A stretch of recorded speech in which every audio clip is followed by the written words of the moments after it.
The Artsakh Nagorno-Karabakh State Service of Emergency Situations has informed that the search operations for the bodies of the fallen servicemen will not be carried out on Friday. The search is likely to resume on Saturday. The total number of bodies retrieved ever since the ceasefire in November 2020 is 1,503, of which 23, according to preliminary data, are of civilians.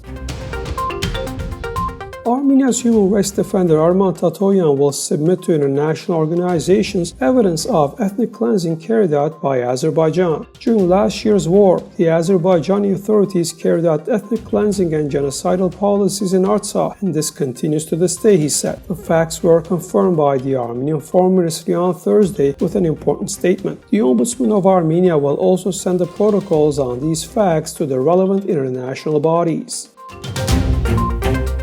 The United States Commission on International Religious Freedom has noted in its report the vandalism committed by Azerbaijan against the Armenian heritage of Karabakh. President Aliyev reportedly gave assurances to Russian President Vladimir Putin that the country would protect Christian churches in these areas. However, some sites, such as a cemetery situated alongside an Armenian church in Hadrut, have already been vandalized, the report said in part. By the way, UNESCO has not yet received access to Karabakh territories now occupied by Azerbaijan.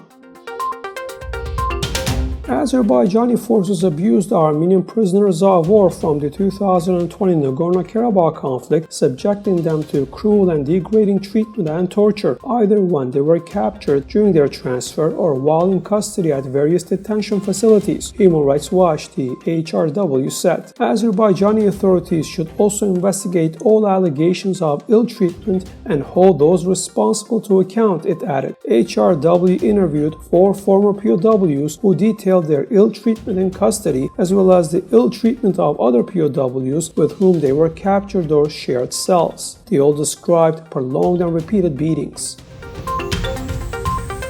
The media port Telegram channel has shared footage showing the Minister of High-Tech Industry of Armenia, Hagop Arshakyan, attacking a journalist in a cafe. The Prosecutor General's office has sent a message about the attack to the Special Investigation Service. Arshakyan later referred to the incident, noting that he is against any violence and is guided by the principle of resolving issues by civilized methods. I would like to apologize to all the citizens present at the incident, to all those whose rest I disturbed by my action. In the end, I want to note that I am ready to bear accountability in connection with the incident, Arshakyan added. The incident has been widely criticized by society in terms of solving issues through violence.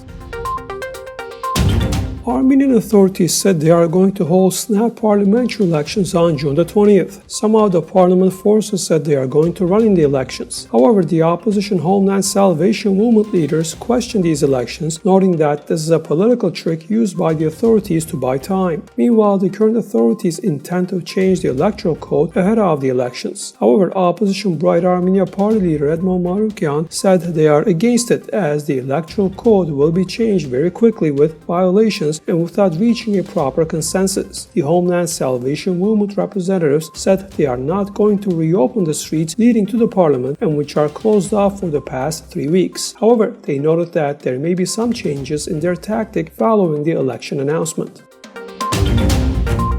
A pregnant woman married to an Armenian was killed by an Azerbaijani in the greater Moscow area, and she died on the spot. The Investigative Committee of Russia has launched a murder case. The murderer is 43-year-old Munir, who attacked his 40-year-old sister Leyla. Andrei Klobin, one of the locals, said he had heard how the man screamed at the girl, called her a prostitute, and blamed her for not following Muslim traditions. He added that unfortunately there was nobody near her when she was stabbed, and she had already died when the paramedics had arrived.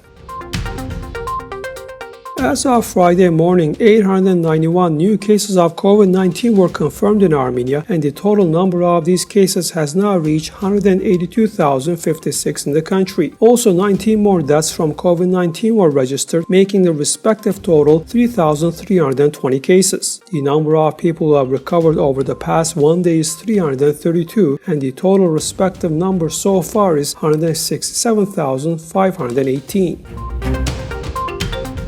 Armenian wrestler Vazgen Tevanyan, 65 kilograms, has reached the final of the European licensed Olympic freestyle wrestling tournament in Budapest and thus qualified for the Olympic Games in Tokyo. The representative of Armenia, Arman Tatoyan, 57 kilograms, will also head to the Tokyo Olympic Games.